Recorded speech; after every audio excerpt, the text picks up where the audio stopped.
Welcome to Grandpa Explains. Settle in.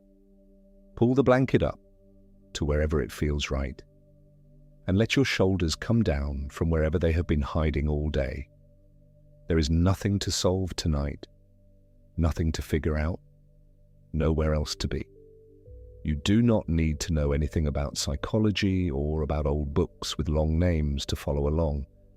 You only need to lie there and let the words move past you like slow water. Tonight we are going to take our time with a strange and tender idea about love. About what really happens in those first weeks when someone seems to glow, when the whole world rearranges itself around one face. We are going to walk into it slowly, the way you would walk into a dim room and let your eyes adjust before you reach for anything. So take a slow, deep breath. Wherever you are, whatever time it is where you are listening from, let yourself settle in. Thank you for being here with Grandpa tonight. Let us begin. Here is the thing I want to tell you first, before anything else, because everything else hangs from it like coats on a hook. When you fall in love, the first person you meet is not the person standing in front of you. I know how that sounds. You meet someone, they are right there. You can see their face, hear their voice, watch the way they push their hair back, or laugh at the wrong moment. Of course you have met them, but the part of you that lit up, the part that felt the floor tilt, the part that lay awake replaying every small thing they said, that part was not looking at them at all. Not really. It was looking at someone it had known for a very long time. Someone it had been carrying around quietly since before it can remember. You met a figure who has been living inside you your whole life. Let that sit for a moment. The person you fell for in those first bright weeks may have barely existed. Oh, they existed as a body, as a name, as a real human being going about their day. But the one you were so dazzled by, and the one who seemed to fit you so perfectly, who seemed to understand things you had never even said out loud, that one was, in large part, a creature of your own making, a face you had been painting on the inside of your eyelids for years, suddenly worn by a stranger. That is not a tragedy. I want to be clear about that right at the start, because it can sound like one. It is not a cruel trick, and it does not mean your love was fake. It means something far gentler and far stranger, and we are going to spend this whole quiet night unfolding it. But it begins here. The magic of those first weeks is the magic of recognition. You did not feel like you were meeting someone new. You felt like you were meeting someone you had always known. And there is a reason for that. In a way you were. So who is this figure? Who is this someone you have been carrying? I am not going to give you a tidy little definition and a stamp on it the way a dictionary would. That is the wrong way to come at this, because it makes a living thing sound like a label on a jar. Instead, let me introduce you to the man who spent his life listening for this figure, the way you might listen for a sound in another room. His name was Carl Gustav Jung. Just Jung, mostly. That is the name you will hear me use. He was a doctor of the mind, and he lived a long time, working with people who came to him carrying every kind of trouble a person can carry. He built a whole way of understanding the mind, and he gave it a name. He called it analytical psychology. You do not need to remember that name. It is only his particular lantern, the particular light he carried into the dark rooms of people's minds. And what he found there, over and over, in the dreams and the fears and the loves of the people who sat across from him, was that we are not nearly as alone inside our own heads as we think we are. Beneath the part of us that thinks and plans and worries, the part you would call me, the part doing the listening right now, there is a deeper layer. A kind of basement under the house, and beneath that basement, an even older floor, one that does not belong to you alone. Jung called this deepest flaw the collective unconscious. Now, do not let the words frighten you off. They sound grander than the thing they point to. He simply meant this, that some of what lives in the depths of the mind was not put there by your own life. It was not made from your memories, your childhood, your particular street, and your particular weather. It is older than that. It is the inheritance of being human at all. The same way your hands know how to make a fist, or your eyes know how to weep, without anyone teaching them. The deep mind comes already furnished with certain shapes. Shapes that every human being seems to carry in every place and every century. Think of it this way. If you have ever heard a lullaby from a country you have never visited, in a language you do not speak, and felt your chest go soft anyway, felt that this is a mother singing to a child even without a single word you could translate, then you have brushed against this. There is a shape inside us, mother singing to child, older than any one mother, older than any one song. We did not learn it. We arrived already knowing it. These deep, inherited shapes, these patterns that come built into the human mind, Jung called archetypes. An archetype is not a picture. It is more like a riverbed before the water comes. It is a channel, a tendency, a readiness for a certain kind of experience. The mother, the wise old man, the hero who must journey out and come home changed. The shadow, the part of ourselves we would rather not look at. These are archetypes. We do not choose them. We are born already shaped to feel them, the way a glove is shaped before any hand goes in. And among all these old shapes, Jung found one that concerns us tonight more than any other, because this one, more than any other, walks straight into the middle of our loves. Inside a man, Jung said, there lives an inner woman, and inside a woman, there lives an inner man. Now stay with me, because this is gentler and stranger than it first sounds, and the world has made an awful mess of it by being too literal. Let me lay it out slowly. Inside a man, beneath all his daylight thinking, there is a feminine figure. Not a real woman, not a memory of a particular woman, a figure. An inner presence that carries everything in him that his outer, masculine life tends to leave in the shadows. His tenderness, his moods, his longing, his relationship to feeling itself, to beauty, to the parts of life that cannot be measured or won. Jung gave this inner woman a name.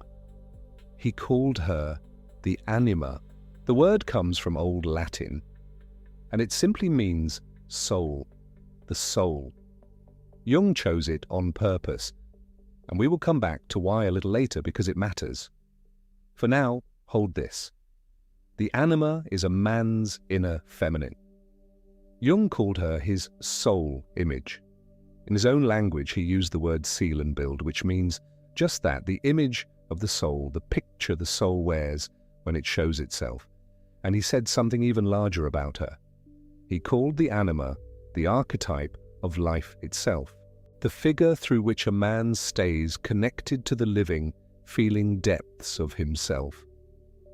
When a man loses touch with her, Jung said, he loses touch with something essential, with feeling, with meaning, with the part of life that is warm and not merely useful.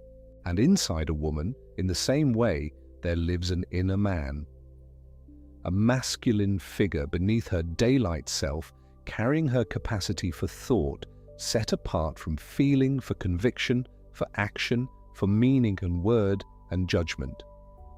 Jung called this inner man the Animus, and again the word is Old Latin, and again it was chosen with care. Animus means spirit, or mind, the thinking spirit.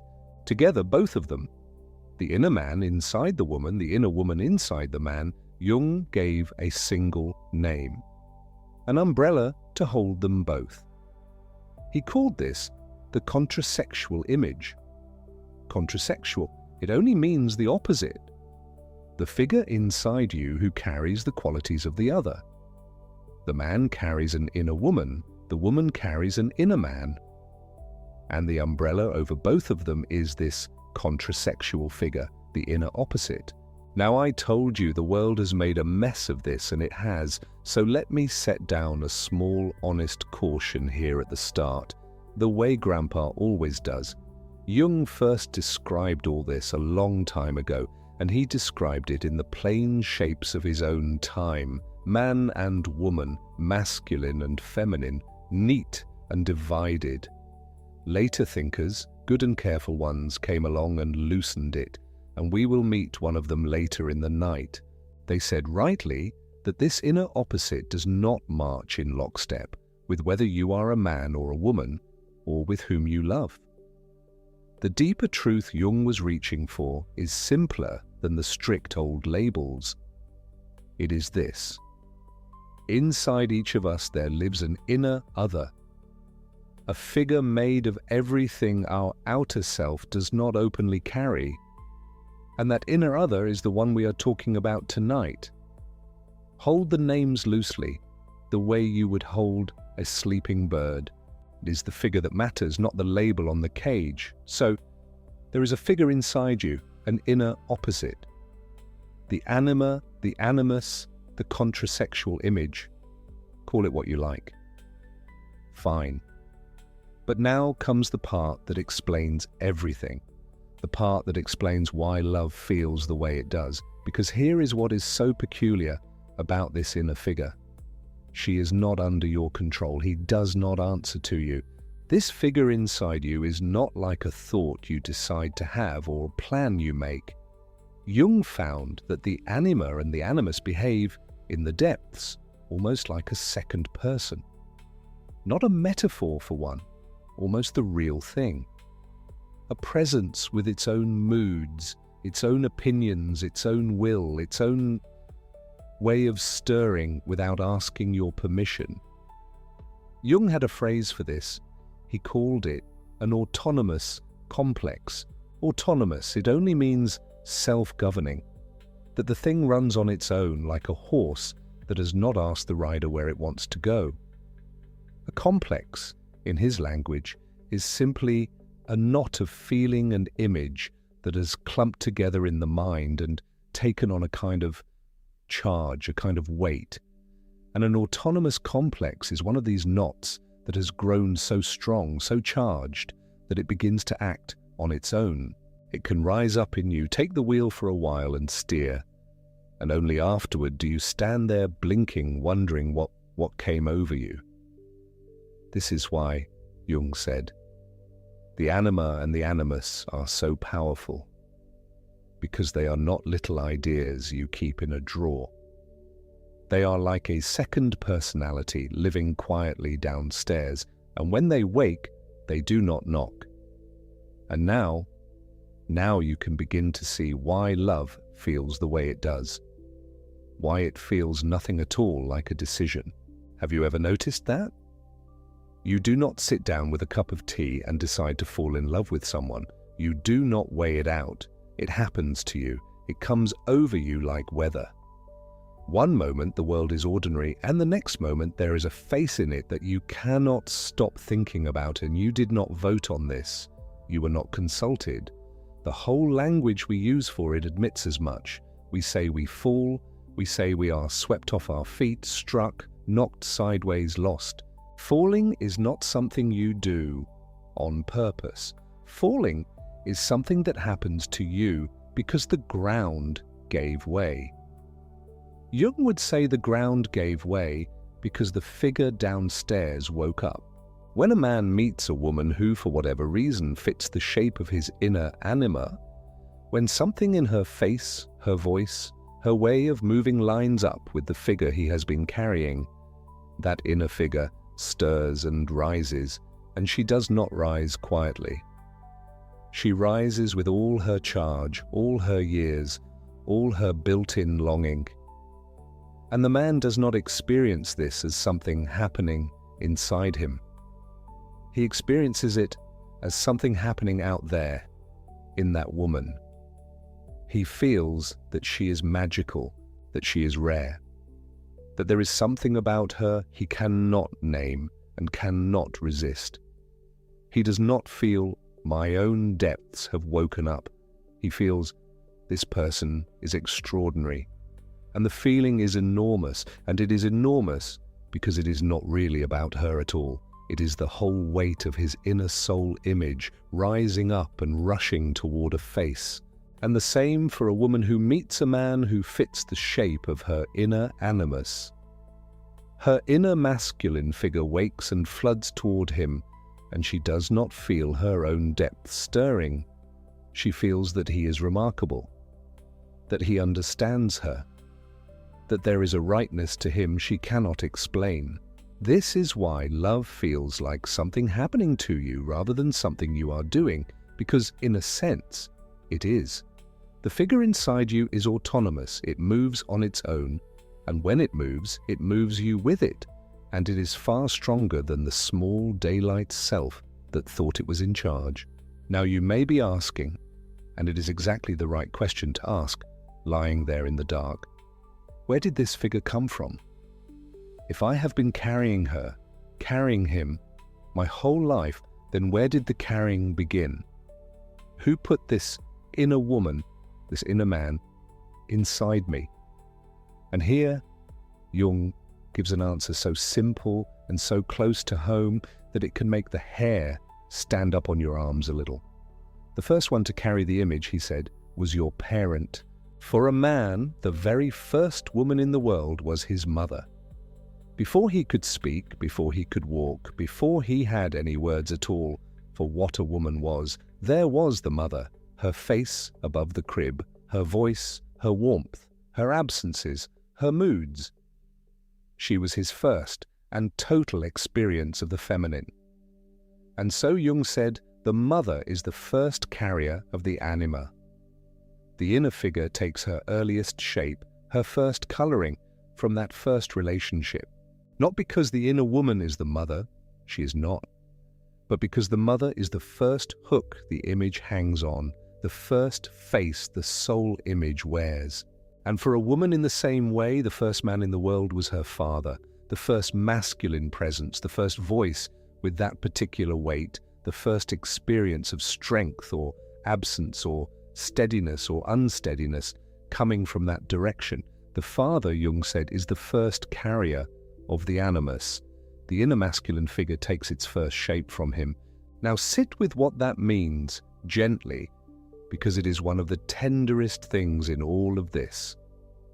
It means the people you fall for as a grown person are not chosen out of empty air. The type you keep returning to, and most of us have a type, some thread that runs through the people who undo us, even when we wish it didn't. That thread has roots. It reaches back. It reaches all the way down to that first relationship, that first carrier of the image, the mother or the father who first wore the figure's face. The adult love echoes the oldest love. The grown heart is still, in some quiet way, finishing a conversation it began before it had any words. That is not a curse. I want to say that plainly, because in the dark, these things can take on a heavier weight than they deserve. It does not mean you are doomed to repeat anything. It only means that you arrived at adulthood already shaped, that the riverbed was already cut before the water of grown-up love ever came pouring through it. The water finds the channel that is already there. That is all. And later in our nights together we will see how the channel itself can change. But hold this for now and let it be the seed for everything still to come. There is a figure inside you. You did not put it there. It is older than your choices. It took its first shape from the first beloved face you ever knew, and it has been waiting in the depths all this time. And when you fall in love, that figure wakes and rushes outward and lands upon another human being. And the dazzlement you feel, the sense that here at last is the one, the recognition, the certainty, the glow, much of that is the figure, your own inner opposite, rising up to meet you wearing somebody else's face. Which means, and here is the loop I want to leave open as we drift toward the next part of the night, that the glow was never going to last. Not because anything goes wrong, not because the other person fails you or you fail them or the love was false, but because of something simpler and almost mechanical, almost as reliable as the tide. That dazzling figure you placed upon a real human being is enormous and old and more than human. And a real human being is just that, real and human and finite. A person has a body that gets tired, a temper, a head cold, a way of leaving dishes in the sink. And sooner or later, the gap begins to show. The gap between the enormous inner figure and the ordinary, breathing person it was draped across. The magic, in other words, is built to expire, not by accident, by design. There is a reason the spell fades, and it is not boredom. And it is not that you chose wrong, and it is not that love is a lie. It is something else entirely, something that Jung saw with great clarity and that, once you understand it, changes the whole meaning of those long, flat stretches that come after the first bright weeks. But that is for a little later tonight. For now, just let it rest in you, soft and unhurried. The first person you meet in love is not your partner. It is a figure who has been living inside you your whole life. It woke and it rushed out and it landed on a face. And what happens next? What happens when the figure cannot keep its grip, when the real person underneath begins to show through? Well, that is where the real story begins. Let us sit with that figure for a moment, gently, before we give it a name, because it does have a name. 2 names, really, and the man who gave them to us spent the better part of his life walking the same dark hallways of the mind that you and I are walking tonight. His name was Carl Gustav Jung. He was a Swiss doctor of the mind, born a long time ago now, and he built a whole way of understanding the soul that he called analytical psychology. And the heart of it, the thing he kept returning to all his life, was the idea that underneath the small, busy mind you use to remember where you put your keys, underneath all of that, there is something far older. A deep layer that does not belong to you alone. Jung called it the collective unconscious, a shared inheritance older than your own life, older than your parents' lives, full of ancient patterns we are all born carrying without ever being taught them. And these patterns, these deep grooves in the human soul, he called archetypes. You do not learn an archetype the way you learn your address. It is more that it learns you. It is already there, waiting, like a riverbed waiting for water. And when the water comes, when your own living experience pours through, the river takes the shape the bed was always going to give it. So, the figure who rushed out of you and landed on a beloved face, that figure is one of these old riverbeds, and which one depends, in part, on who is doing the loving. In a man, Jung gave it the name Anima. The word is just the old Latin for soul. The anima is a man's inner feminine, the woman who lives inside him, who he did not put there, who was there before any woman he ever met. Jung called her the soul image. In his own language, the Seelenbild, and he gave her a title so large it is almost startling. He called the anima the archetype of life itself, not life as in the beating of a heart, life as in feeling and meaning and the pull toward another, and the deep current that makes a grey world suddenly worth waking up for. The anima is the bridge by which a man reaches down into his own depths. Lose touch with her, Jung thought, And a man goes flat and dry and far away from himself, even while everything on the outside looks fine. And in a woman, the same arrangement mirrored. Jung called it the Animus, the Latin word for spirit, for mind. The man who lives inside a woman, the inner masculine she did not choose and was not taught, who was there waiting just the same. And because we will need a single word that covers both, a word that does not care which one you carry, Jung gave us one, the contrasexual image. Contra, meaning across, against, the other side of. The inner other. The sole figure of the opposite kind to the face you show the world. Anima in a man, animus in a woman, and the contrasexual image is simply the roof that covers them both. Now here is the thing I want you to feel, because it is the thing that makes all the rest make sense. This inner figure is not a quiet picture hanging on a wall inside you. It is not a memory you keep in a drawer. It is alive. It moves on its own. Jung used a careful phrase for this. He called the anima and the animus autonomous complexes. Autonomous, self-governing, as if a second small personality were living in the house of you with its own moods, its own opinions, its own will, going about its business whether or not you have given it permission. And that, Grandpa thinks, is the quiet key to the whole mystery of falling in love. Because if the figure inside you only sat still and waited, falling in love would feel like a choice. You would look at a person, weigh them up, and decide. Slow, sensible, the way you choose a coat. But that is not how it feels at all, is it? It does not feel like a decision. It feels like weather. It arrives. It takes you. One ordinary afternoon you are simply walking along, and then you are not.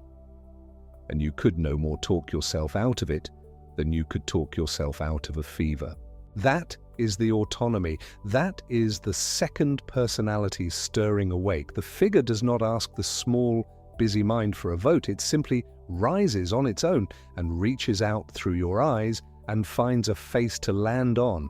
And so the experience does not feel like something you are doing. It feels like something that is happening to you, because in a real sense, it is. A part of you that you do not govern has woken and acted, and the conscious little you is left standing there, breathless, wondering what on earth just happened. Let us pause here for a moment. Take a slow, deep breath. Feel the weight of your own body against the bed settling, growing heavier, asking nothing of you. There is nothing to figure out. Let the words drift past like leaves on water. And when you are ready, we will go on, gently, together. Now, there is one more thing about this inner figure that I want to lay down softly before the night carries us along. And it is the part that once you have heard it, you may find yourself thinking about for a long while after. Where does the figure come from? It feels so personal, so exactly tuned to you. The particular kind of person who undoes you. The particular look, the particular warmth or coolness, the particular way of moving through a room that turns your knees to water while leaving your friend completely unmoved. Why that kind and not another? Jung's answer is tender and a little haunting. He believed the very first carrier of the figure, the first face the inner image was ever laid across, was a parent. For a man, the anima takes her first shape through his mother. She is the first woman he ever knew, the first warmth, the first feminine presence to fill the whole sky of his small world. And so she becomes, without anyone meaning it to happen, the first sketch of the soul image. For a woman, the animus takes his first shape through her father. The first man, the first masculine presence, the first to be that other kind of being she was not. This does not mean, Grandpa hastens to say, that you are looking for your mother or your father. That is far too simple and not what Jung meant at all. It means only that the inner figure was first drawn from that earliest, deepest well, and that the well leaves its mark on the figure's shape forever after. The earliest contrasexual relationship of your whole life, long before you could speak, lays down the first lines of the portrait, and every later love, every face the figure rushes out to find, is in some quiet way an echo of that very first one. Which is why, and notice this gently because it explains so much, the type you keep falling for is not random. There is a thread running through them, isn't there? Look back, and the people who have most undone you tend to share something, some quality, some atmosphere, even when they look nothing alike on the surface. That thread is old. It runs all the way back. The figure has roots, and the roots go down into the very beginning of your life. And here is where the loop opens that we will follow into the next part of the night. If the figure inside you was first drawn from a relationship you have long outgrown, if it is enormous and ancient and shaped by a child's eyes looking up at a parent who filled the sky, then think what that means for the real, finite, dish-leaving, head-cold catching person you have placed it upon. They are being asked to carry something far larger than themselves, something older than they are, something that was never really about them at all. And no living person can hold a weight like that forever. The magic, you see, is not just built to fade by accident. It is built to fade because of where it came from. The figure is too big for any human face to wear for long. So the spell will thin. The gap will show. And what happens in that moment, when the great old figure loses its grip and the real person beneath begins, at last, to come into view? That is the turning Jung cared about most of all. That is not the end of love. That, as I keep promising you, is where love truly begins. And so let us stay with this a moment before we move forward. Let us sit with it, the way you sit with something that is just beginning to settle into place. The figure you have been carrying, enormous, ancient, first shaped at the beginning of your life, does not land randomly on the people you fall in love with. This is the part that surprises people when they hear it. They imagine projection as a kind of scattered thing, a mist that drifts and lands where it happens to land. But that is not quite right. Jung saw something more precise than that. Something that explains why falling in love feels so often, so uncannily specific. There is a term for it, a small phrase that carries a great deal. Jung spoke of someone who fits the hook. Think of it this way. Suppose you have a painting hanging inside you. It has hung there for a very long time, longer than you can consciously remember. A face, or the suggestion of a face, a quality of presence, a certain way of moving through a room, or going quiet at the right moment, or carrying some feeling you have always longed for and never quite been able to name. The painting is real, it is detailed, it has been built up layer by layer from everything your unconscious gathered about the contrasexual world across all the years of your life. Now suppose you walk into a room, or sit across from someone at a table, or hear a voice through a phone, and something in that person, one quality, or two, or a certain tilt of the head, a certain quality of stillness, catches on the inner frame. Not the whole painting, just enough, just a corner of it. That is the hook, and the projection does the rest. This is why it does not feel like you decided, because you did not decide. The anima or the animus acting as an autonomous complex, which is to say, acting on its own without asking permission from the thinking part of you, recognized something, a partial match, a trace of the inner image present in the outer person. And in that moment, the unconscious completes the picture. It fills in all the rest. It projects the whole of its accumulated inner figure onto this real, partial, human being standing in front of you, and you see not them, but the composite, the painting wearing their face. Jung called the Anima and Animus autonomous complexes, and the word autonomous is the one to hold on to. Autonomous means it operates independently. It does not wait to be invited. It does not consult your calendar or your better judgment or your list of sensible requirements for a partner. It moves on its own with its own momentum and its own logic, and when it is activated, when someone fits the hook, it simply takes over. This is why people say they were swept away, not toward the other person, or not only toward the other person, but toward something inside themselves that the other person unlocked. The intensity of the feeling, that sense of recognition, so deep it feels like memory, that pull that says, I have been waiting for this without knowing I was waiting. That is the intensity of finally encountering your own unconscious image in what feels like the outer world. And notice what this means for the feeling of certainty. Because one of the strangest and most reliable features of this kind of projection is how certain it makes you feel.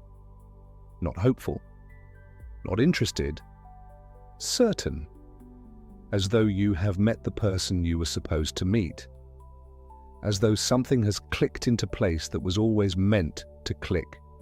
That quality of fate, of inevitability, of this person and no other. That is not evidence of a rare and perfect match. That is evidence of a powerful projection. The certainty is the tell. The more absolute it feels, the more likely it is that what you are encountering is primarily the figure within, rather than the actual human being in front of you, which does not make it less real exactly. The feeling is real, the pull is real. But what it pulls you toward that requires patient looking. Take a slow breath here, just one, and let that settle without needing to be resolved yet. There is something else to hold alongside this, something that deepens it, and it comes from the words themselves. Jung chose his terms with care. He was not reaching for new, invented words when he named these figures. He went to Latin because Latin carries age, carries weight, carries the sense that these are old things, older than modern psychology, older even than the Christian era that gave the words some of their texture. Anima. In Latin, anima means soul. It is feminine in Latin, and that grammatical femininity was part of what Jung was pointing to. The soul, in much of Western tradition, has been imagined as something softer than the rational mind, more connected to feeling and image and the interior life, more given to music and longing and the kind of knowledge that does not arrive in sentences. The anima is a man's soul in this specific sense, the inner life that thinks in images rather than arguments, the part that feels before it understands, the part that dreams, animus. In Latin, animus means spirit or mind, or the rational animating principle.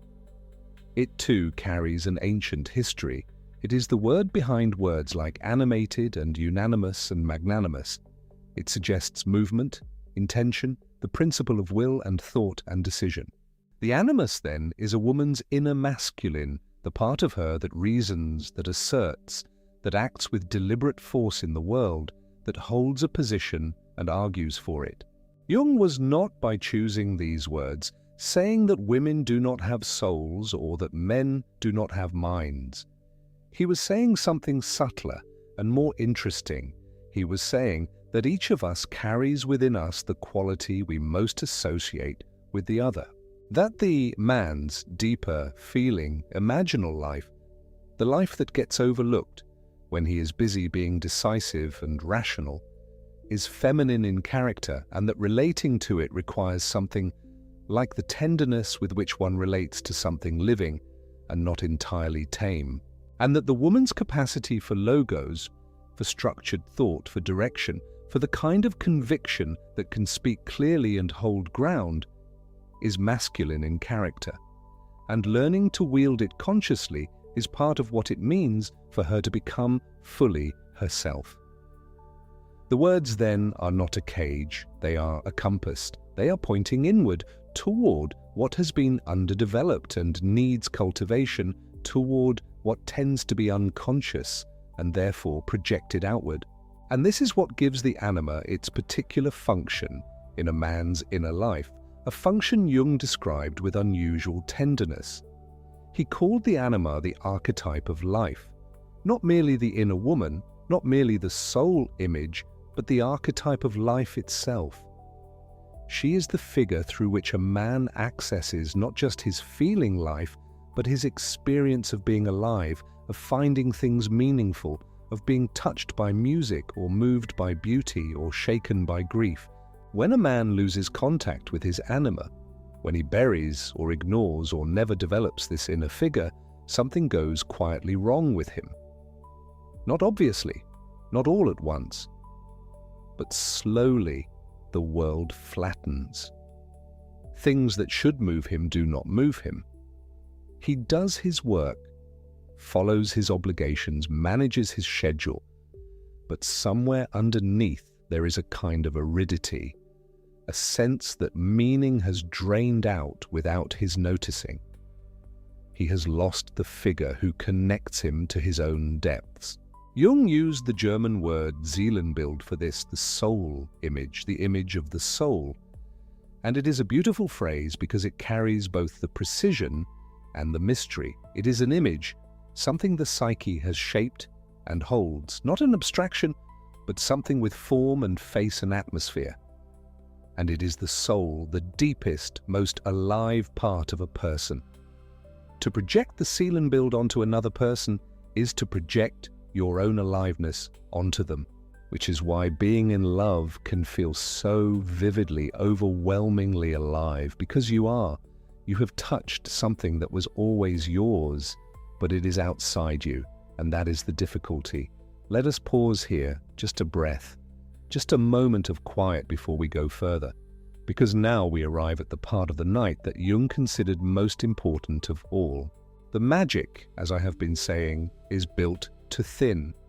And I want to explain why this is not an accident, not a failure of love or of the relationship, but something that follows as necessarily as autumn follows summer, as directly from the nature of what projection is. A projection, by its nature, is unsustainable. And it is unsustainable for a very specific reason. The inner image, the anima, the animus, the soul image shaped by your entire inner life, is enormous. It is archetypal in the proper sense of that word, which means it is not a small personal preference, but a structuring pattern from the deepest layers of the collective unconscious, carrying the accumulated weight of human experience across generations and generations. No individual human being, no matter how remarkable, can embody an archetype. The archetype is too large. It belongs to a dimension that actual people cannot inhabit. And so the real person, the one you have overlaid with this image, continues to be themselves. They leave dishes in the sink. They get head colds. They have opinions about things you find uninteresting. They are tired on the evenings when you want to talk, and talkative on the mornings when you want quiet. They are, in short, a specific human being with a specific history and specific limitations, and none of those limitations were visible in the early brightness of the projection, because the projection outshone them. But the projection does not hold still. It cannot, because the real person keeps pressing against it, keeps failing to match it in the 10,000 small, ordinary ways that reality presses against fantasy. And gradually, not all at once, often so gradually, it is almost imperceptible, the gap begins to show. A corner of the real person peeks out from behind the image. Then more of them. Then the image begins to lose its edges, to become slightly less solid, slightly less luminous. The mortal human being behind it becomes harder and harder to ignore. Jung described this with great precision. He said the dissolution of a projection occurs when the discrepancy between the projected image and the real object becomes too great to maintain. It is not that you decide to stop projecting. You cannot simply decide. The projection dissolves when reality can no longer sustain it. When the gap grows past a certain point, the image can no longer be held up against the evidence, and something shifts. The content, the inner figure, the sole image that had been wearing the other person's face, begins to be forced back inward. And that is when the strange grief arrives, that particular loss that is so hard to name, because what you are mourning in that moment is not exactly the other person. Or not only the other person, you are mourning a figure who was never fully them. You are mourning the soul image, your own projected inner life, which now has nowhere to live except back inside you, where it began. This is why heartbreak is so strange and so total. It is not proportionate only to the actual loss of the actual relationship. It is also the loss of the image. It is the loss of that particular experience of aliveness, of meaning, of finding the whole world lit up because you were in love. And that was real. That brightness was genuinely there. What has changed is not that it was false, but that the place you had put it, outside yourself in the other person, can no longer hold it. The brightness has to come home. Think of it the way you think of a hand lantern on a dark night. If you set it down outside in the garden, you can see the garden by its light. But the lantern is not the garden. The light is coming from somewhere else entirely. And when you pick the lantern up and bring it back inside, the garden goes dark again. The darkness is real, but the lantern has not gone out. The lantern is yours. It has always been yours.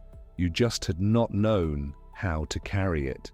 This is what Jung meant when he wrote that the withdrawal of projections makes the anima what she originally was. What the soul image was before the projection, before it was cast out onto the other person, was your own feeling life, your own depths, your own capacity for aliveness and meaning, and the particular quality of encounter that you had been experiencing without fully knowing it as the brightness of being in love. And here is the quiet reversal at the heart of this whole teaching. Most people, when a relationship goes through the loss of that early magic, turn their grief into a verdict. They say, it faded. They say, the love died. They say, we were not right for each other after all, because if we had been, it would have stayed. They treat the dissolution of the projection as evidence that something went wrong, that the relationship failed a test it should have passed. Jung's view is almost exactly the opposite.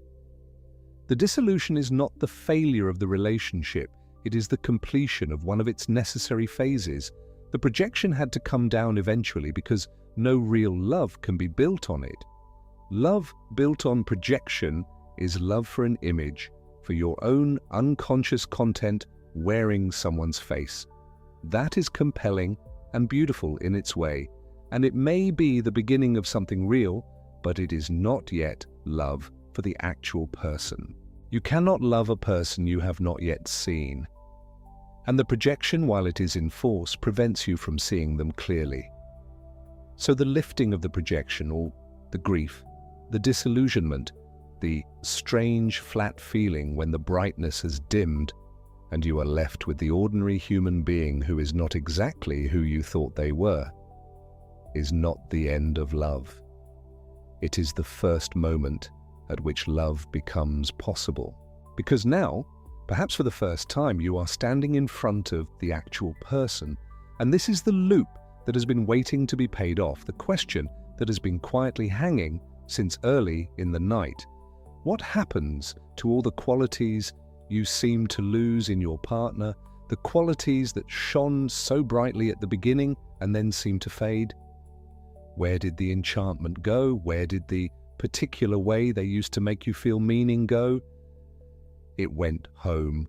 The warmth, the wisdom, the beauty, the depth of feeling, the quality of life and aliveness that seemed to belong to them.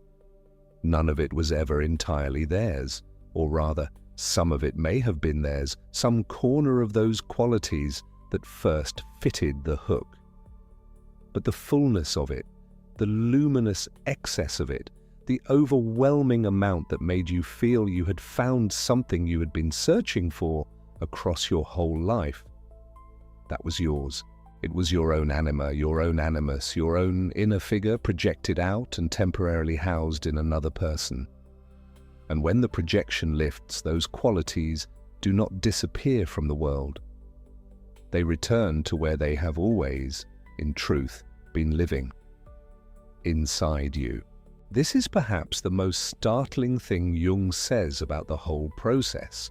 The qualities you grieve when infatuation fades are yours to reclaim.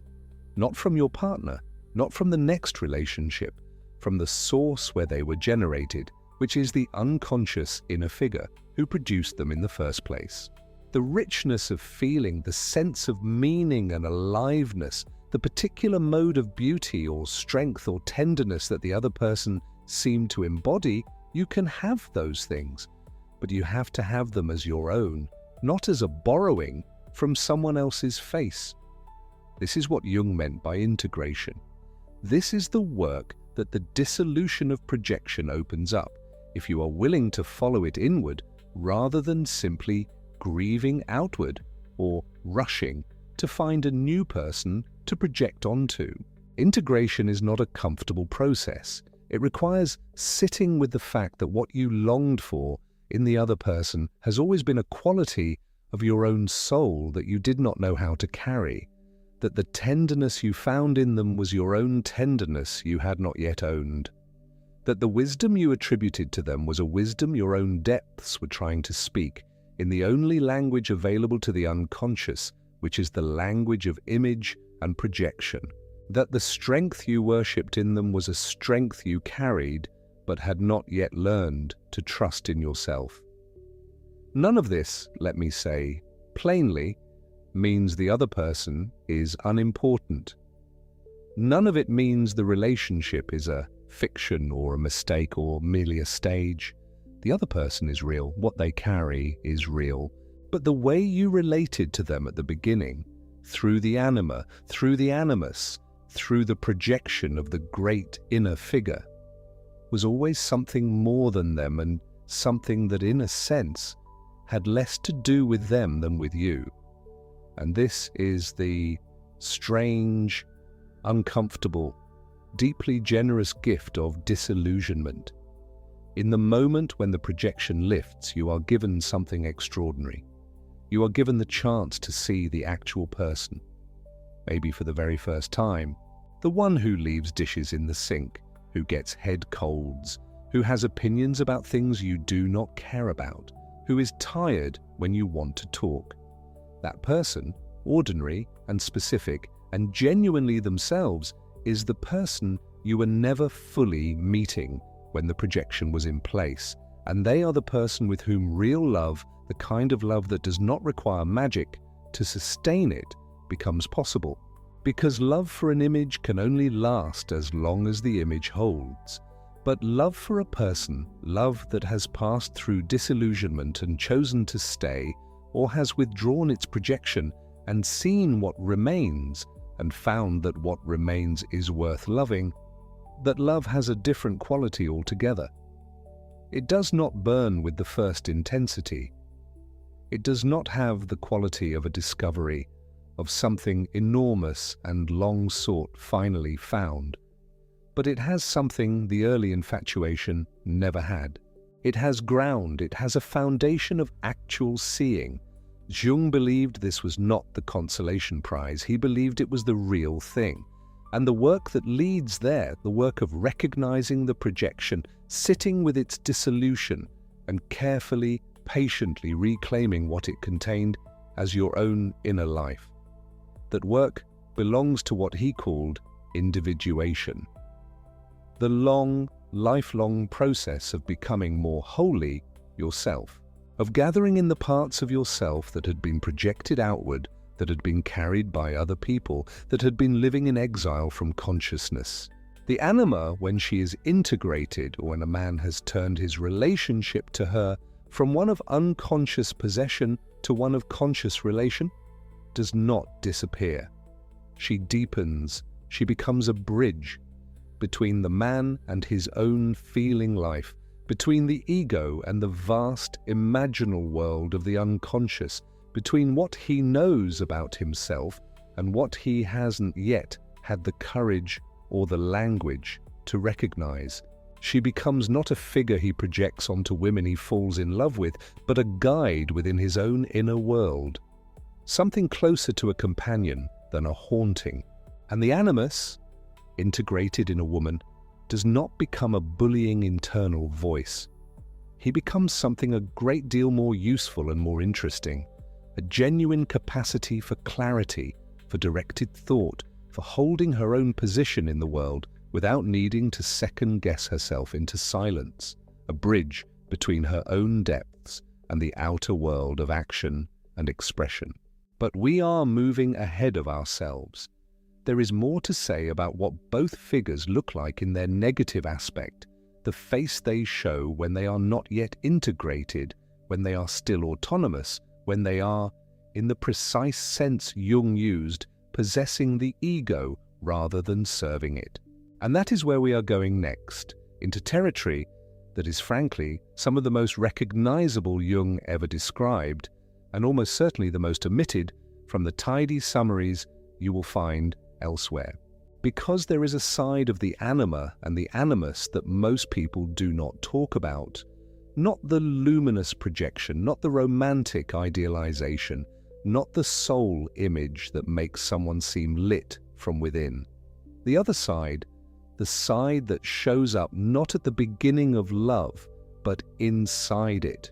Inside long relationships, inside ordinary Tuesdays, inside the moments when two people who genuinely care about each other find themselves in a conflict so circular and so baffling that it seems to have no object, no origin, no possible resolution.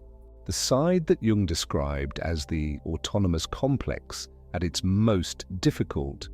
The anima when she is negative, the animus when he is negative, and the peculiar, almost choreographed way those two negative poles can lock together in exactly the wrong kind of dance. But let us take just a breath here before we go into that. Take a slow, deep breath. Feel wherever the body meets the bed or the chair beneath you. Notice perhaps a little softening somewhere, the shoulders maybe, the space behind the eyes. Let the thoughts about projection and disillusionment and the homecoming of the inner figure settle into the body rather than continue spinning in the mind. You do not need to have figured anything out tonight. These are old ideas. They have been patiently waiting since Jung first put them down, and they will wait a little longer while you breathe. There is this one small thing worth noticing, though, before we continue. And it is this. Everything that has been said tonight about the anima and the animus, about projection and its dissolution, about the inner figure that shaped your pattern of falling in love, all of it is, at its root, a message about the direction of attention. It is saying, look inward, not exclusively, not forever, not at the expense of actual relationship, but look inward because much of what you have been seeking in the world outside is already present in the world inside. The richness you have been projecting outward was generated inward. The aliveness you have been borrowing from other people is yours to hold. That is a quiet thing to carry into sleep. The person you fell for, the one who seemed lit from within, who seemed to carry everything you had always been looking for, they may well carry some of it genuinely. Some real corner of what you recognized was probably there, fitting the hook, giving the projection something to hang on. That is not nothing. That is not a mistake. That was the beginning of something. But the fullness of what you felt, that was you. And it is still you, waiting, as it has always been waiting, to come home. Let us rest in that for just a moment. And then we will continue into the darker territory, into the irrational moods and the rigid opinions, into the ancient argument that plays out inside relationships without either person quite knowing who started it or why. There is more, and it is worth knowing, but it keeps. It will be here when you are ready. So take a breath, and when you are ready, we will continue on together. So let us go there together now, into the darker territory. The part most explanations of Jung's work quietly skip over, because it is less comfortable than the romantic image of an inner soul waiting to be found. The comfortable version is the soul image as a luminous figure, a guide, a source of beauty and depth. That version is real, but it is only half the picture. And tonight, in the slow quiet of wherever you are, we have time for the whole thing. Jung was careful to say that the anima and the animus have two faces. There is the light face, the one we have been walking with, the soul image, the figure who carries meaning and beauty, the inner presence that makes life feel worth entering fully. And then there is the other face, the one that shows up not as beauty or inspiration, but as something that simply happens to you, something that rises up from inside and takes the wheel without asking. In a man, this second face has a particular quality. It is not dramatic, at least not at first. It does not announce itself with any clear cause. It arrives as mood, as a vague, sourceless irritability that he cannot quite explain or justify. A touchiness about small things, a sulkiness that seems out of proportion to whatever triggered it, if anything triggered it at all. He finds himself withdrawn. Not for any reason he could name if someone asked. He is just somewhere else, somewhere grey and resistant, and he does not entirely know how he got there. This is the negative anima. Jung described this specifically. When the anima is unconscious, when she has not been recognized as an inner figure and integrated into a man's self-understanding, she does not disappear. She does not sit quietly waiting. She operates anyway, autonomously, producing states in him that feel like weather. Weather that arrives without a forecast, hangs over everything, and lifts in its own time without explanation. Think of it like this. Imagine a radio signal that is always being broadcast, but no one has set up a receiver. The signal doesn't stop. It just creates interference, a low hum behind everything, a static that distorts what you hear without your understanding where the distortion is coming from. The negative anima is that interference. She is operating without being listened to. And the way she announces herself, the only way she knows how to knock on the door, is through these states. The moodiness, the inexplicable sulk, the sudden resentment, the sentimental sadness that seems to belong to nothing specific, the feeling of vague grievance that has no clear object but is nevertheless real and heavy. A man in this state is not, in the Jungian sense, being moody in a simple or chosen way. Something in his inner life is trying to surface. Something is pressing against the inside of a door that has not been opened. And the pressing feels from the outside like nothing in particular. Just a shift in atmosphere, a man who seems somewhere else, whose presence in the room has changed quality without any event to explain it. Take a breath here. Let your body settle. There is nothing you need to do with this tonight, only listen. The negative anima also shows up in what Jung sometimes called sentimentality, an emotional thickness that is not quite sadness and not quite feeling, but something clotted and difficult to move through. It can show up as a tendency to take offense at small things, to feel wronged in ways that resist explanation. It can produce a kind of self-pity that the man himself may not recognize as self-pity because it does not feel like a choice. It simply feels like the state he is in. And that is precisely Jung's point. When the anima is an autonomous complex, she is producing these states in the ego without the ego's full knowledge or consent. She is running part of the show. This is why it feels like something happening to you rather than something you are doing. And in a certain Jungian sense, it is. Not because the man has no responsibility, but because the source is genuinely unconscious, a layer of inner life that has not yet been brought into the light of awareness, and so it acts in the dark the way water finds the cracks in a wall.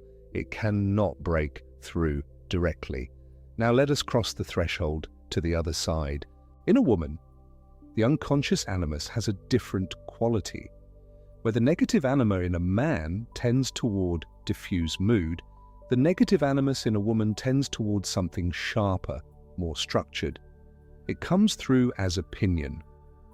Not exactly what we usually mean by opinion when we say someone has a thoughtful view on something. This is a different thing. This is the opinion that arrives already fully formed, that does not invite examination, that seems to be presenting itself as beyond question. It is the sweeping generalization, the absolute, the one always does this, the everyone knows that, the that is simply how it is.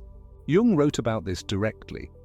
In his account, the negative animus in a woman manifests as rigid, unexamined convictions that she may not have arrived at consciously, that may have little connection to her own lived experience or actual thinking, but that present themselves with great force as if they are self-evident truths. They can be judgments about people, pronouncements about how things must be, a kind of argumentative quality that feels less like genuine disagreement and more like a need to establish something, to have a position and to maintain it, because the alternative is some kind of inner uncertainty that the animus, in his unintegrated form, cannot bear.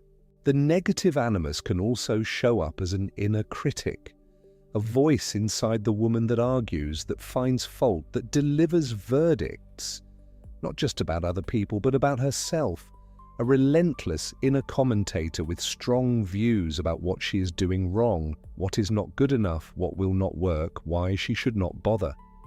The animus in this form is a kind of internal prosecutor who has appointed himself to the case and will not rest. The shorthand that circulates, and it is well grounded in what Jung actually wrote, even if the exact phrasing varies across translations and editions, is something like this.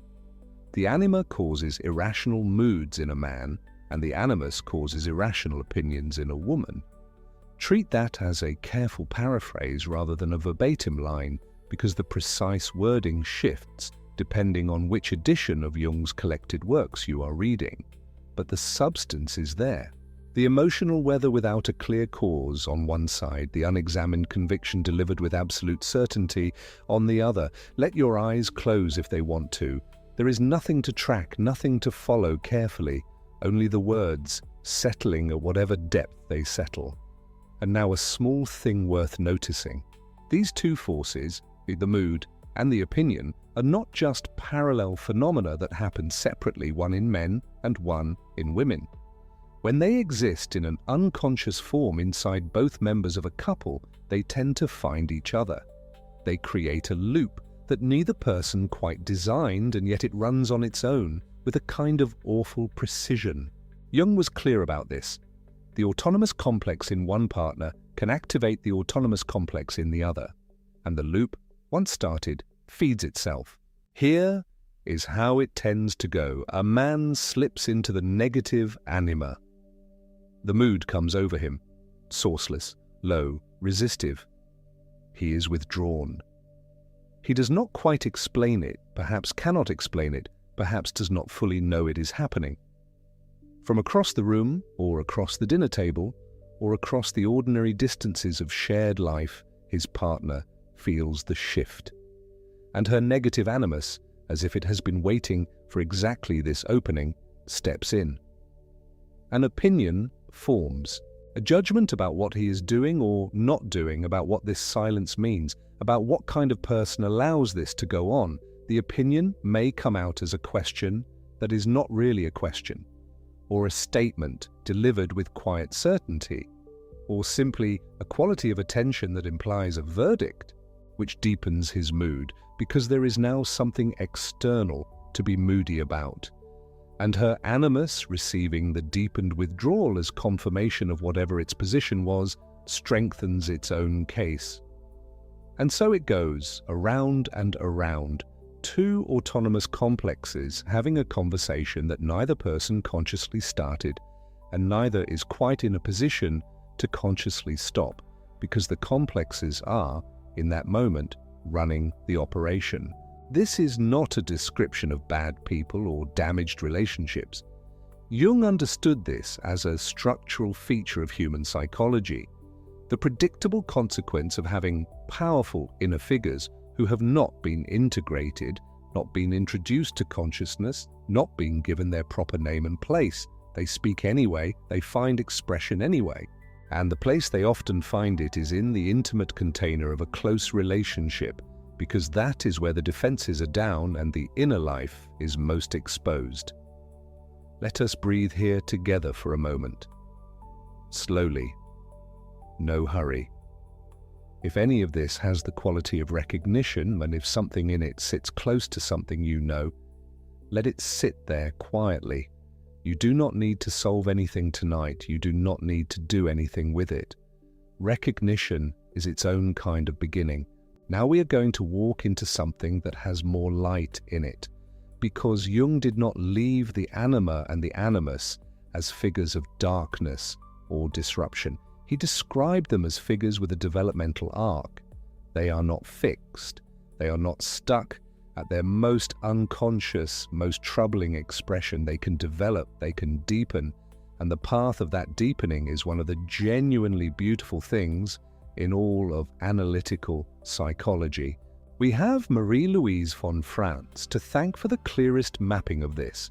She was one of Jung's closest collaborators, and her chapter on the process of individuation in the 1964 book Man and His Symbols, a book Jung conceived and helped shape before his death, intended to bring his ideas to a general audience, contains the most careful and usable account of the 4 stages of anima development and the 4 stages of animus development that exists in the literature. It is worth being clear that these ladders are her teaching systematization, her way of organizing material that Jung presented more loosely across various writings.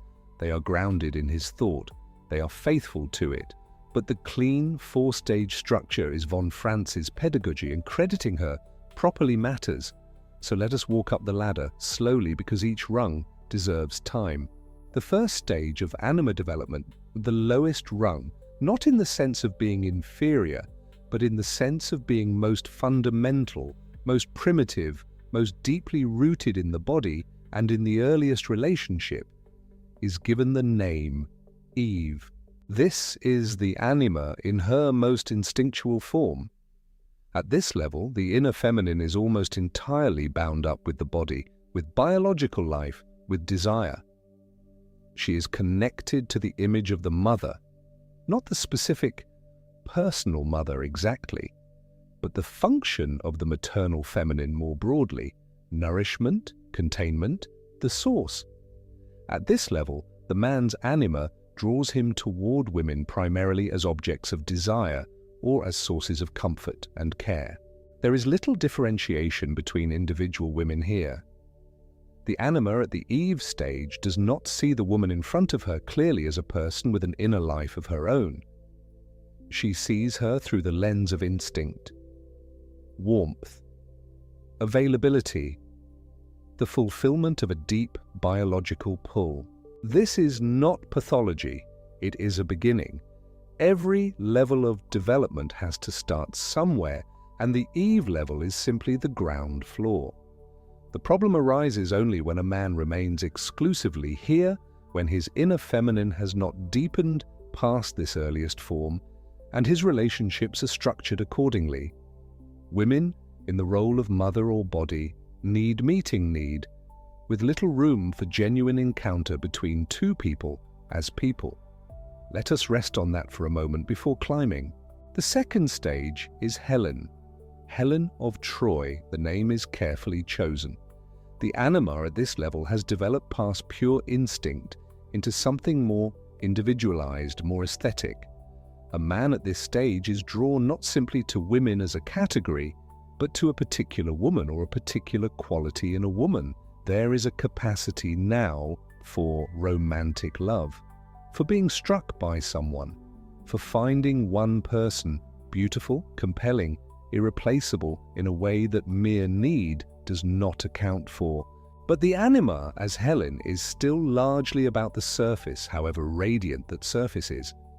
The fascination is real, the aesthetic pull is genuine and elevated compared to the Eve level, but it is still largely tied to appearance, to the quality of the beauty or the radiance, rather than to the depth of the person. The woman who carries this projection is valued enormously, adored even, and yet she is valued for what she presents to the eye and to the romantic imagination, not yet fully for who she is underneath that.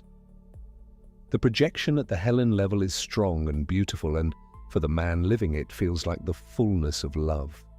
But it has not yet descended into the deeper registers. So much of the romantic literature of the Western tradition, the troubadours, the courtly love tradition, the romantic poets, is operating in this register. The beloved as the beautiful, radiant figure who inspires devotion. The beloved placed on a pedestal.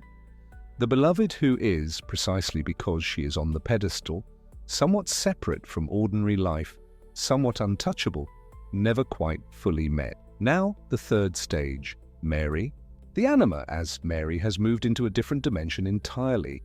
The name points to the Virgin Mary of Christian tradition, and it is chosen to mark a spiritualization of the feminine principle. At this level, the man's inner feminine is no longer primarily associated with desire or even with aesthetic beauty alone.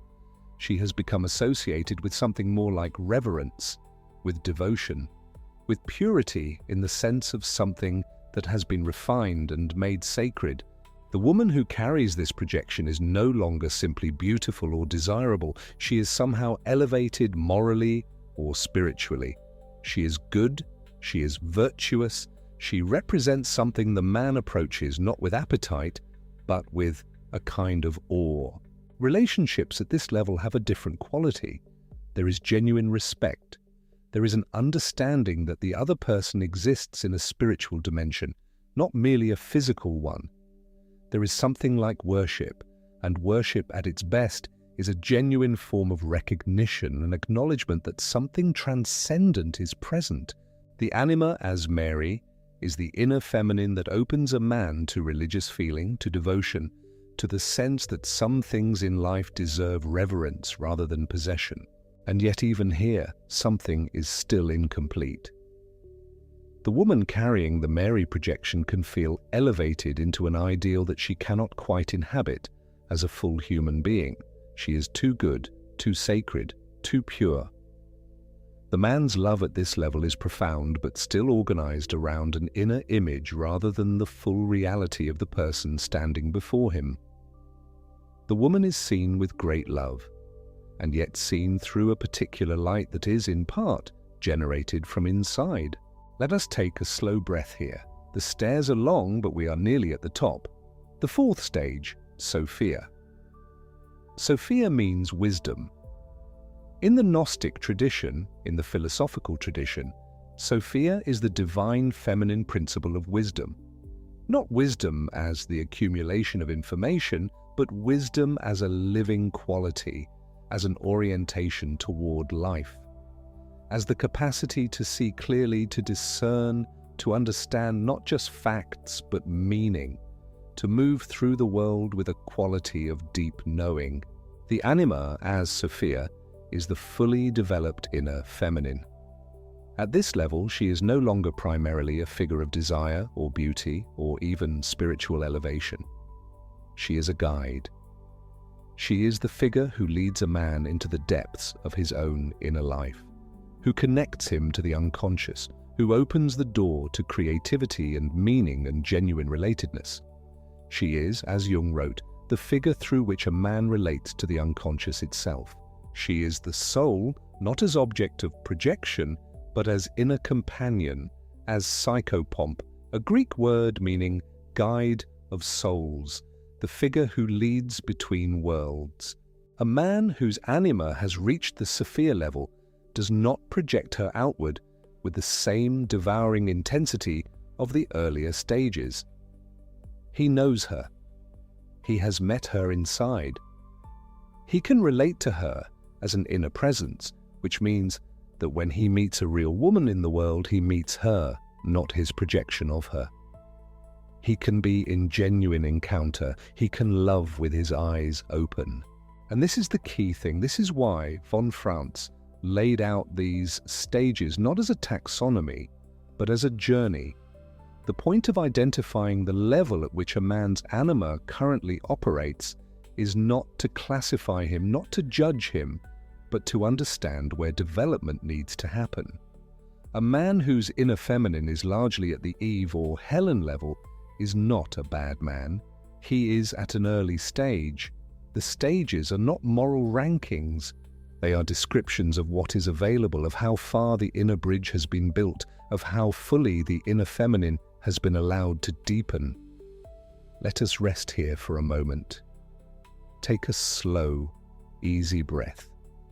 And now let us cross to the other side of the ladder, to the animus, to the 4 stages of the masculine figure within a woman. Again, von Franz is our guide. Again, this is her systematization, faithful to Jung's thought, offering us a map of how the inner masculine develops across a life. The first stage of the animus is the figure of physical power. He shows up in dreams and fantasies as the athlete, the warrior, the man who can lift things, the man whose body is his authority. There is something very ancient about him. He is not yet a man who thinks or speaks or plans. He is a man who acts through sheer physical presence. He is Tarzan, almost literally. And von Franz did use that image as an example, which tells you something about the raw nature of this stage. A woman at this stage of animus development is drawn powerfully to the physical man, to strength, to capability in the most immediate, embodied sense. The inner masculine she carries is identified almost entirely with physical capacity, and so that is what she recognizes and responds to most powerfully in the world.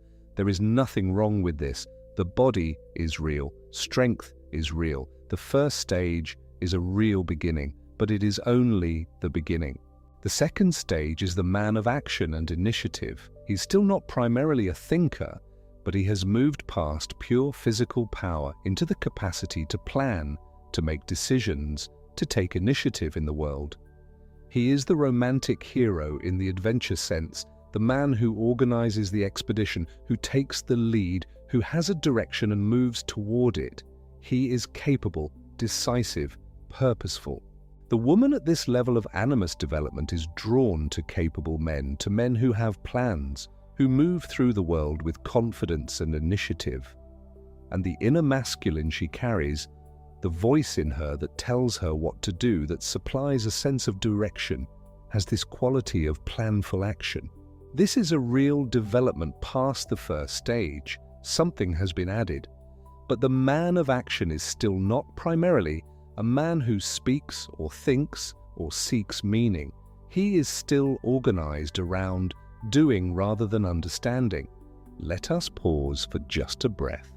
Wherever you are, let your body settle a little more into whatever is holding it. The third stage is what von Franz called the man as the bearer of the word. This is a significant threshold. The word here is not mere speech. It is closer to the Greek concept of logos, meaning reason, the structuring principle of understanding. The animus at this level is associated with the professor, the teacher, the clergyman, the man who speaks not just to communicate information, but to convey meaning. He is the figure whose words carry weight because they are connected to something deeper than immediate practicality. He is the man who explains things, who names things, who offers frameworks through which experience can be understood. A woman carrying the animus at this stage is drawn to men of meaning, to intelligence, to articulateness, to men who can explain the world to her, or who seem to have a vision of how things are.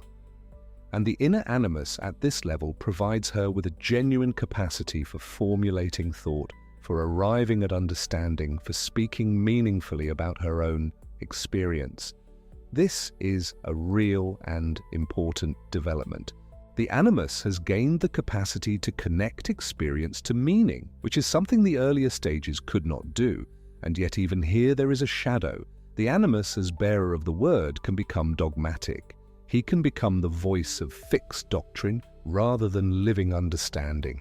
He can become the inner professor who has the answer already and delivers it rather than a voice that helps you find your own. The rigidity of the negative animus that we walked through earlier, the sweeping generalizations, the opinions that arrive already certain, can take root here at this stage when the animus has the form of the word-bearer, but his authority has become self-enclosed. The fourth stage, the animus as spiritual guide, the psychopomp, the inner mediator of meaning at its deepest level.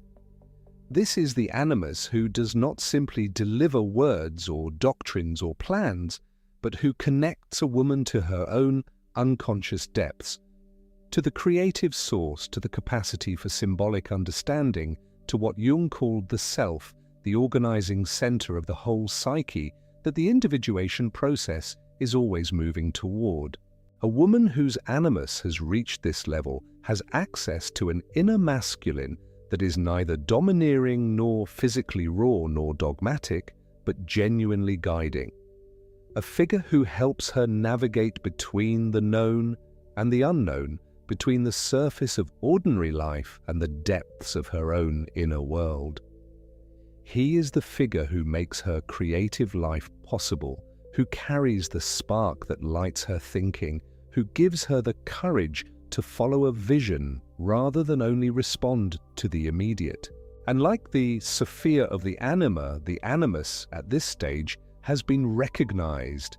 He has been brought into relationship with consciousness. He is no longer running anonymously, producing moods or opinions that seem to come from nowhere. He has been named, met, and made into an ally rather than a possession. Let us breathe together for a moment. This is a long road tonight, and you have walked it with patience. Von Franz was always careful to say what these stages are not. They are not a moral hierarchy. A woman is not a better person for having a fourth stage animus. She is a more developed person in a particular psychological sense. The development is real and meaningful, but it is not about moral worth. Every stage is a genuine expression of something true about human psychology. Every stage contains its own form of wisdom and its own particular blindness. She was also careful, in a way that is worth naming, to say that these stages are descriptions drawn from the patterns she and Jung observed, primarily in European, Western, mid-20th century contexts. She was working with the material she had, and while the underlying psychological dynamics she was describing are, in her view and Jung's, archetypal and therefore broadly human, the specific imagery, the warrior, the professor, the clergyman, the Sophia figure, carries the marks of a particular cultural moment. This matters because it opens into something worth saying clearly, even here, even tonight, before we continue. The four-stage ladders are enormously useful maps, but they are maps drawn from a particular place and time, and like all maps, they are not the territory. They point towards something real. They do not contain the whole of it. James Hillman, who was one of the most important figures in the post-Jungian tradition, took up this concern directly. His 1985 book, Anima, An Anatomy of a Personified Notion, pressed against the tendency to treat the anima and animus too literally, too bound to biological sex, too fixed in their assignment of the feminine to men and the masculine to women. Hillman wanted the concepts to breathe more freely. He wanted the anima to be understood as an inner other, a figure of genuine otherness within the psyche, rather than simply the feminine as culturally defined. And he understood this otherness as potentially present in anyone, not strictly governed by the biological sex of the person carrying it. This is a real development in the tradition. It does not overturn what Jung was pointing toward: the reality of the contrasexual inner figure, the projection of that figure onto others, the work of integration. All of that holds, but it loosens the literalism, makes room for the full range of ways that human beings actually experience their inner lives, and allows the material to be genuinely useful to people whose experience does not map neatly onto the 1920s or 1950s categories in which some of this was originally framed. So when we speak tonight of the anima in a man and the animus in a woman, we are following Jung's terminology as he established it, which is where the concepts live and where they have their deepest roots. But we are holding it lightly enough to understand that the deeper point, that we carry within us an inner figure of the opposite kind, that we project this figure outward, that recognizing and integrating it is the developmental task, is a point that reaches further than any particular cultural or biological frame. It is a point about the structure of the psyche itself, about the way human consciousness carries its own complement within it, always. Let the words rest in you at whatever depth they find. We have now walked through a great deal of territory tonight. The projection reversal that opened everything. The parental origin of the inner image. The way the hook gets set. The way the magic is built to expire. The content that gets withdrawn and where it actually belongs. And now this. The dark face of the autonomous complex, the moods and the opinions, the feedback loop of two unconscious figures in one shared space. And then, rising above that, the four-stage ladder: Eve, Helen, Mary, Sophia, and its parallel for the Animus, from physical power, through action, through the word, to the spiritual guide who makes the whole of the inner life available. There is still more, and it is worth knowing. But first, let us rest here at this landing, at the place where the stages have been named. Let your breath be easy. Let your body be wherever it is. There is no further you need to go right now. The next part of the journey will come.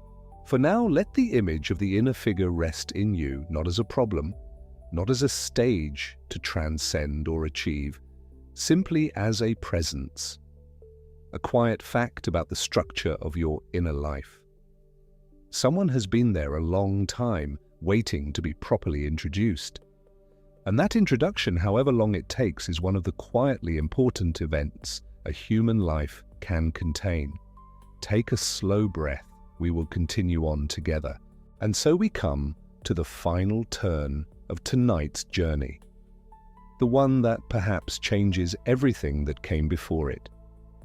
We have spoken about projection, about the inner figure, the anima, the animus, and how it moves outward, seeking a face to wear in the world. We have spoken about the stages, the ladder from instinct to wisdom. We have spoken about the dark face of the autonomous complex, the moods, the opinions, the loop of two unconscious figures finding each other in the shared space of a relationship. Now we arrive at the strangest and most beautiful part of what Jung was pointing toward. He noticed something that is easy to miss when you are inside the experience of love. He noticed that the drama happening between two people is not only happening between two people, it is also happening inside each of them simultaneously. There is an outer relationship, and the one you can see, the one you describe to your friends, the one that generates joy and argument and longing and relief. And then there is an inner one, a marriage that has been taking place in the depths of the psyche, perhaps for most of your life, between two figures that you have never fully met but that have been shaping everything. Jung had a word for this inner couple. He called them the syzygy. It is an unusual word taken from Greek astronomy, where it referred to the alignment of three celestial bodies, a conjunction, a pairing, a moment when separate things come into a single line. Jung borrowed it to name the pair formed by the Anima and the Animus together, not as opposites at war, but as a kind of inner divine couple, the masculine and the feminine within the single human soul, always in relationship with one another, always in some form of dialogue or tension or longing. Let that settle for a moment. There is, in this view, a marriage happening inside you. It has always been happening. The outer love story, the one you have lived or are living or are quietly hoping for, is not separate from that inner marriage. It is, in a very real sense, a mirror of it. What is unresolved between the inner figures seeks resolution in the outer relationship. What the outer relationship stirs up, the longing, the irritation, the sudden, unexpected tenderness, is being stirred, ultimately, by the movement of those inner figures. This is why falling in love can feel like something cosmological, like an alignment, because something in you recognizes, however dimly and however confusedly, that an inner process has found an outer counterpart. The sense of recognition, of homecoming, of this is the one, it is not imaginary, it is real. But what it is recognizing is largely itself. And this matters because it means the outer relationship carries a weight that no single person can permanently sustain. The outer beloved is being asked, at least in the early stages, to be the resolution of an inner tension that is not theirs to resolve. They are being asked to play the part of the syzygy, the divine inner couple made actual. They cannot do it. No one can. Not because they are insufficient, but because that role belongs to the inner world, not the outer one. Jung was pointing towards something that the individuation process, that long, slow movement toward wholeness, is trying to accomplish. It is trying to bring the syzygy into a kind of conscious inner relationship, to introduce the ego, your ordinary waking self, to both figures, the anima, the animus, and to find, through that introduction, a more complete way of being human. The outer love affair in this reading is not incidental to that process. It is one of its great teachers, sometimes its most urgent one. The person you fell for, the one who wore the inner figure's face, they are not a mistake, even if the projection has now lifted. They were, and perhaps remain, the occasion for some of the most important inner work a person can do, which brings us to the question of what actually happens when that work begins in earnest. And here is where Jung says something that surprises almost everyone. He does not say that the goal is to eliminate the anima or the animus. He does not say that the fully developed person is one who has left these figures behind, transcended them, moved past the need for an inner feminine or an inner masculine. He says something almost the opposite. He says that integration, the assimilation of the anima or the animus into conscious life, is not about getting rid of the figure. It is about changing your relationship to it. Think of what we said about the autonomous complex. When the anima or the animus is unconscious, it operates like a separate personality. It arrives uninvited. It takes over. The man finds himself in a mood he cannot explain, a grey cloud with no apparent source, a sulk that he cannot talk himself out of because it is not coming from his talking self. The woman finds herself inside an opinion that hardened before she could examine it, a certainty she would find hard to justify if pressed, a critical voice running a commentary she did not choose to begin. In both cases, the figure is autonomous. It acts on you. You do not act with it. The movement toward integration is the movement from that state, possession, to a different one, which Jung described as conscious relationship. You begin to notice the figure, You begin to be able to say, when the mood arrives, something is here that is not entirely me or not entirely mine. You begin to find that the opinionated inner voice can be listened to rather than simply believed. You begin to treat the inner figure not as a power that has taken you over, but as a presence that has something to show you if you are willing to stop and attend. And this is where the figure transforms. What was a possessing complex becomes what Jung sometimes called a psychopomp, a guide, a soul guide, a figure whose function is not to dominate, but to lead the way inward. The word psychopomp comes from the Greek, from psyche, meaning soul, and pompos, meaning conductor or guide. It was used for figures like Hermes who guided the souls of the dead between worlds. The Anima, or the Animus, integrated, plays something of that role in the inner life, a guide to the depths, to the unconscious, to the parts of the self that the ordinary daylight ego cannot reach alone. This is a quiet transformation, and it does not happen all at once.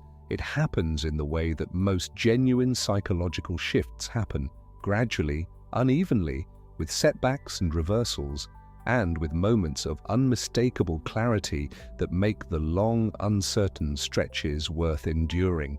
But the change in the lived experience of a person who is moving through it is real and distinctive.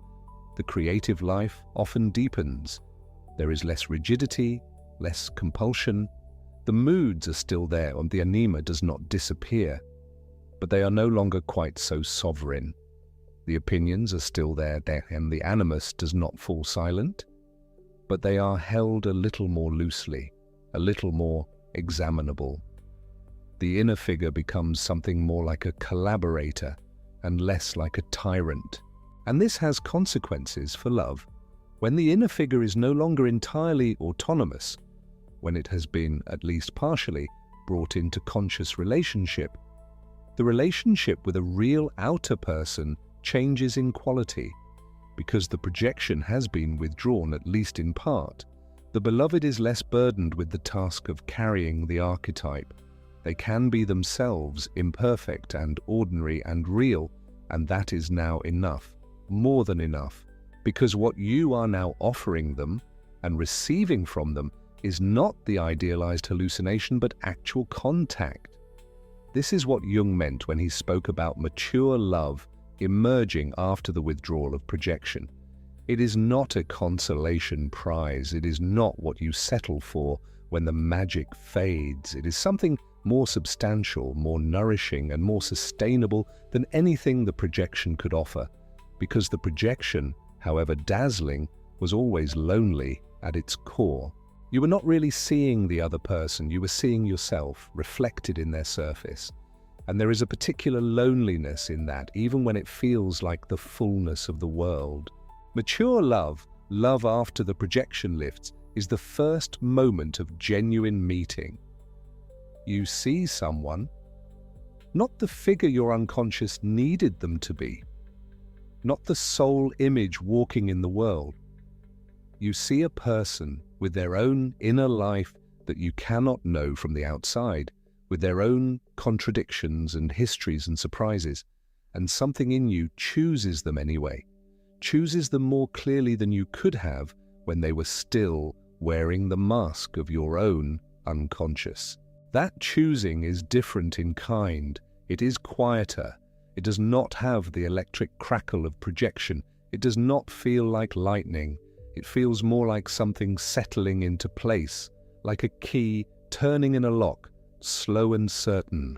Jung described a particular asymmetry in long relationships, one that many people recognize when they hear it, even if they have not had words for it before.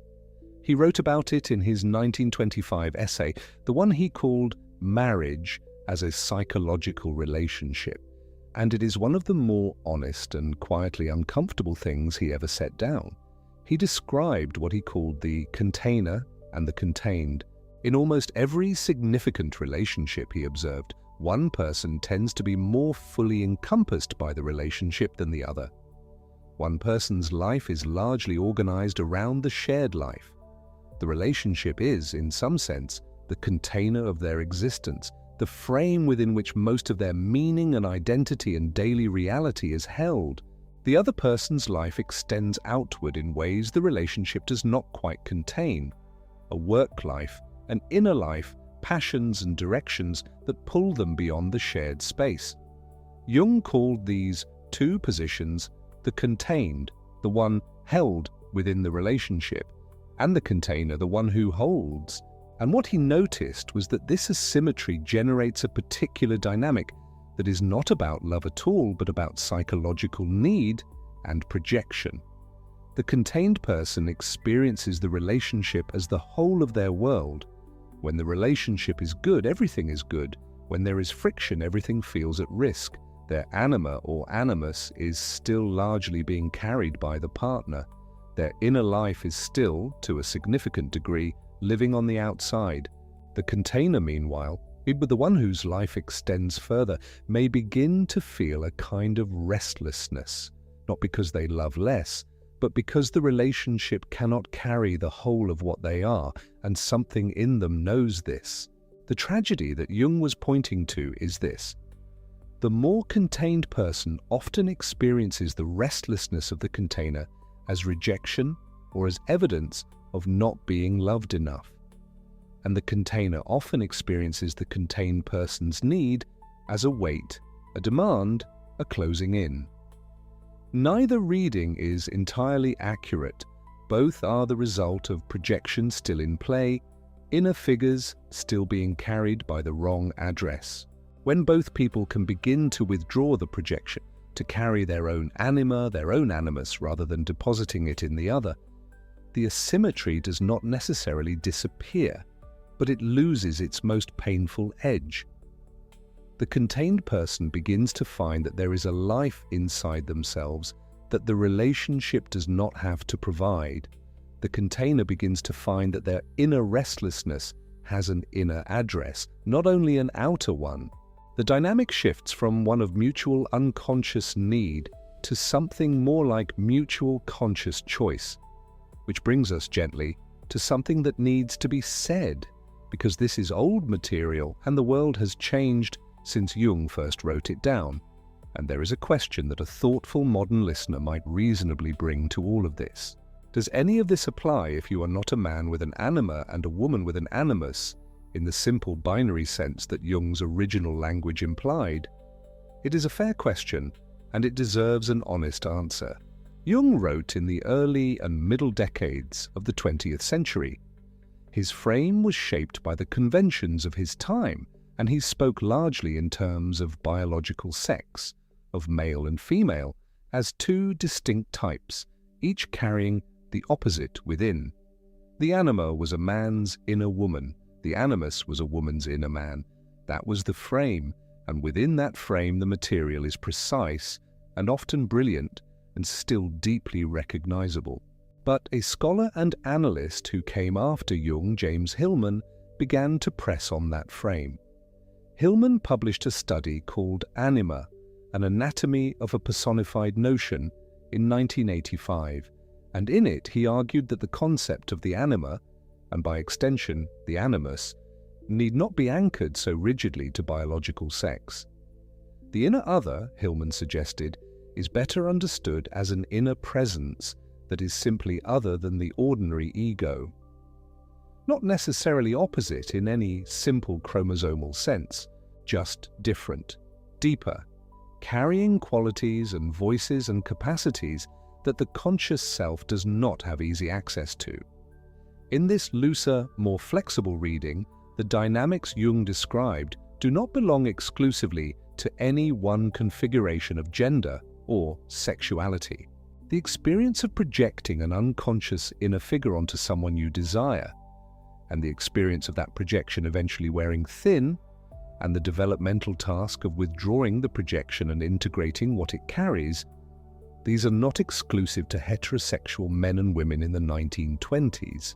They are recognizable in some form across a very wide range of human experience. This does not mean that every aspect of the original framework translates perfectly or without friction. It does not. The specific content of the inner figure, the specific qualities that get projected, the specific shape of the moods and the opinions, these will differ across people, across contexts, across identities and histories. The framework is not a cage. It is not a set of requirements that every human psychology must meet. It is more like a set of questions to bring to your own experience. Is there an inner figure here? Is there something in me that seeks expression through the people I love? Is there a quality I keep finding in others that might actually be waiting to be found in myself? If those questions light something up in you, then the material is yours, whatever your configuration. If they do not, that is also worth knowing. The post-Jungian loosening is not a watering down. Hillman did not take something precise and make it vague. He took something that had been too narrowly housed and gave it more room to breathe. And in that larger room, the real insight at the center of Jung's discovery. The insight that we project our unconscious inner life onto the people we love, and that the journey toward mature love requires withdrawing that projection. That insight holds. It holds across the loosening. It holds across the additional room. And it holds in particular as a corrective to something that many people carry without questioning it. A story about love that is so pervasive it can feel like simple truth. You have heard this story. You may have told it or felt it or hoped it. It goes something like this. There is one person out there who is your perfect counterpart, your other half, your twin flame, some versions say, the one who completes you. And the feeling of falling in love, the total, unguarded electric recognition, is the evidence that you have found them. The magic is the message. The intensity is the proof. It is a beautiful story. And it is, in the Jungian sense, deeply understandable. Of course, it feels that way. Of course, the arrival of the projected inner figure on a real human face feels like the completion of something that was always incomplete. Of course, the recognition is total. You are recognizing yourself. But the story, taken literally, sets a trap. Because if the intensity of early infatuation is the evidence of having found the right person, then the fading of that intensity is the evidence of having found the wrong one.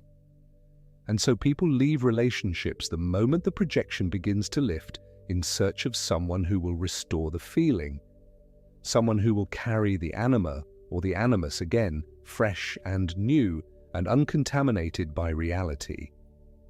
And they find that person. And the projection lands again, and for a while it is total and electric and certain, until it begins again to lift. The pattern is not a mystery in this reading, it is just the same mechanism running on a loop, wearing different faces. Jung's inversion of this story is quiet but radical. He's not saying that the feeling of recognition is false. He's not saying that love is an illusion to be shed. He is saying that the feeling is pointing at something real. But what it is pointing at is largely inside you. The qualities you are dazzled by, the sense of completion, the ache of recognition, these are yours. They live in your inner figure, the anima, the animus, the soul image that has been with you since long before you met this particular person. The outer person is not nothing, but they are not the source of what you are feeling. They are the occasion for it. And the invitation, and the one that the dissolution of the projection quietly extends, is to follow that feeling home. Not to abandon the relationship, not necessarily, not unless there are real reasons beyond the fading of infatuation. But to understand that what you have been seeking in the other is something you carry yourself. To withdraw the projection gently and without self-judgment, and to begin the work of integrating what it contains. You complete yourself. That is the inversion, not your partner, not the twin flame, not the one who was cosmically assigned to be your other half. You, through the slow, unglamorous, profoundly worthwhile work of bringing the inner figure into conscious relationship. of learning to hear the anima when she speaks without being swept away by her moods, of listening to the animus without letting his opinions harden into certainties that cut off the rest of your inner life.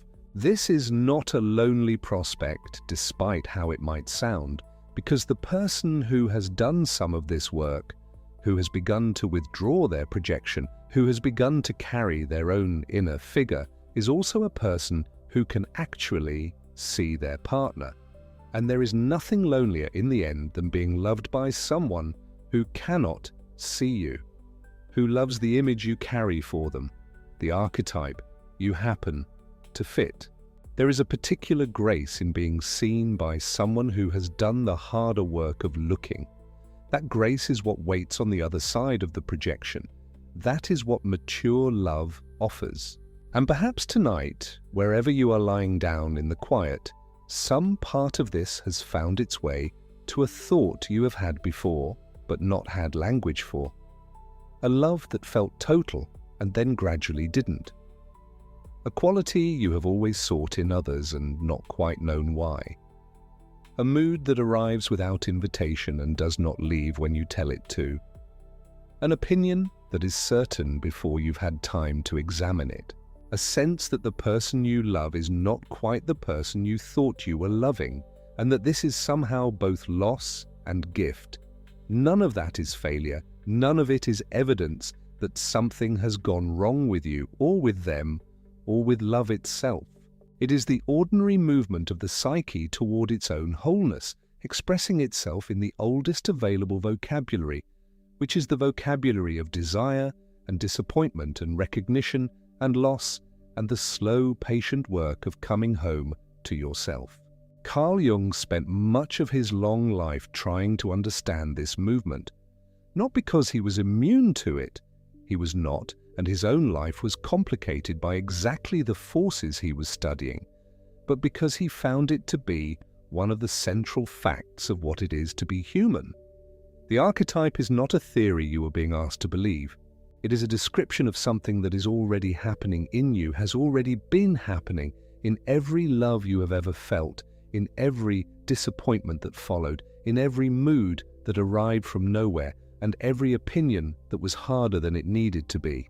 The inner woman and the inner man, the soul image projected outward, the inevitable thinning of the veil, the disappointment that is not the end but the gate, the long, quiet, creative work of turning a possessing complex into a companion and a guide. The first moment of actually seeing the person you are with unobscured. These are not abstractions. They are things that happen. They happen to people lying in their beds at night, thinking about someone they love, or someone they once loved, or someone they are hoping to find. They happen in the middle of arguments that seem to be about one thing and are about another. They happen in moments of unexpected tenderness when you look at the person across from you and feel something simpler and deeper than infatuation, something that does not need the projection to hold it up, that something has a name. Jung gave it one, though the experience itself is older than any name. He called it love after individuation, love after the work of withdrawing the image, love that sees rather than reflects. It is quieter than infatuation. Let me say that plainly. It does not arrive with the same electricity. There is no lightning recognition, no sense of the world narrowing to a single face. It arrives more like the light that comes after a long night. Not dramatic, not sudden, but real in a way that the night's strange luminosity was not quite real. Steady, trustworthy, something you can actually live in. And the person who is there with you in that light, the person you see when the projection is no longer between you and them, is often surprising. They are not the figure from your inner world. They are better, more specific, more genuinely strange and more genuinely familiar than the archetype could ever be, because they are themselves, not your dream of them. And a real person, fully themselves, is always more interesting than the most vivid dream. This is the thing that Jung could not quite say in the language of psychology, but that the night somehow makes easier to say. That there is something worth loving on the other side of the dissolution of the projection. That the fading of infatuation is not the end of the story. That the disillusionment which feels like loss is also a kind of clearing. A clearing in which something true can finally stand. If you have ever loved someone past the initial brightness and found that what remained was realer and steadier and more nourishing than what came before, you know this already in your body without needing it explained. You have lived the thing we have been circling all night. And if you are somewhere in the middle, in the place where the brightness has dimmed and you are not sure what is on the other side, then perhaps tonight is a small reassurance.